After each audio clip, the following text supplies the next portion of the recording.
Hello, hello! I'm reviewing Season 2 episodes one at a time, without spoilers for the remaining episodes. Let's have a look at the penultimate episode of the season. Roll me the money! No, don't do that. This was another busy episode, and one of the bodies of the season was dispatched very convincingly. Let's dive right into it.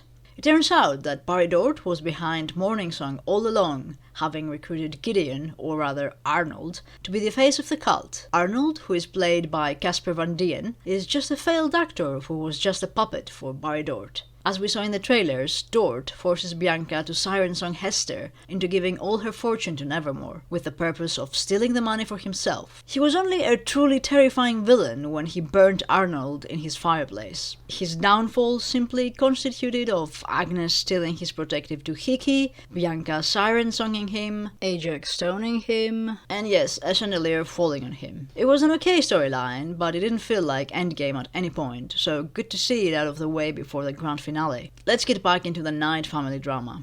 They break into a veterinary clinic, one of them it's the doctor, and then Isaac uses Tyler's blood to help Francoise. A plan is formed, which consists of save Francoise, make the Addams family pay for their sins. What have the Addamses done to deserve that treatment, you say? Well, Isaac was also Gomez's old roommate, and Ghost Principal Wims implies that Morticia is hiding something in relation to Francoise and Isaac from Wednesday. I mean, how many people did Morticia and Gomez accidentally kill in Nevermore? And if that's the case, why do they have so many fond memories from their time in it? Wednesday gets help from Eugene to locate Isaac by using some corpse butterflies, like the one Eugene harvested from Isaac at the beginning of the season, but they are too late in locating him, as it appears that by the end of the episode, Isaac has kidnapped Pugsley. Meanwhile, Enid finds out that if she wolfs out on a full moon as a young alpha, she might stay a wolf forever, and also she might be hunted by other werewolves.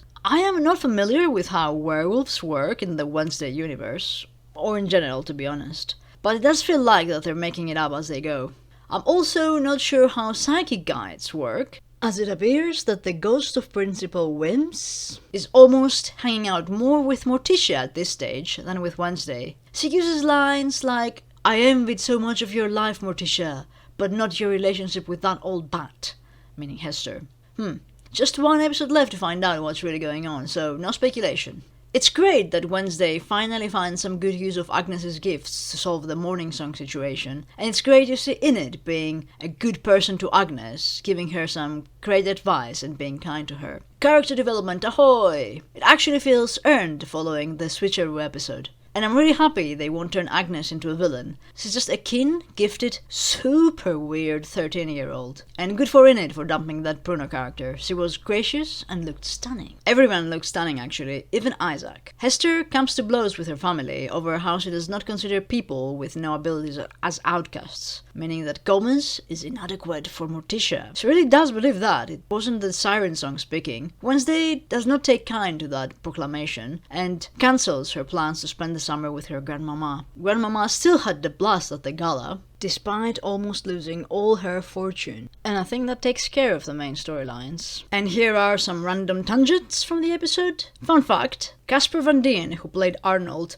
did get his break as a soap opera actor. The song that Enid and Agnes danced to was the new Lady Gaga song, released to coincide with the Wednesday episodes. I like it. Morning Song was named after a place in Florida, which I cannot find in any map. Gomez about to eat that mouse for like 5 minutes was really funny, and I definitely had to look away. Ajax is following the news on Gideon on VVN, Vermont Voice Network. That is a pretty cool maquette of the school, I want it. But seriously, what a monstrosity it would be to build a giant tower in the old castle. Wednesday has never been more honest than when saying to Enid, "I have no problem hunting you down," in the case that Enid becomes a crazed werewolf alpha. And that's it from me, one episode left. Can't wait! If you enjoyed this, please consider liking or subscribing. As always, thanks for watching.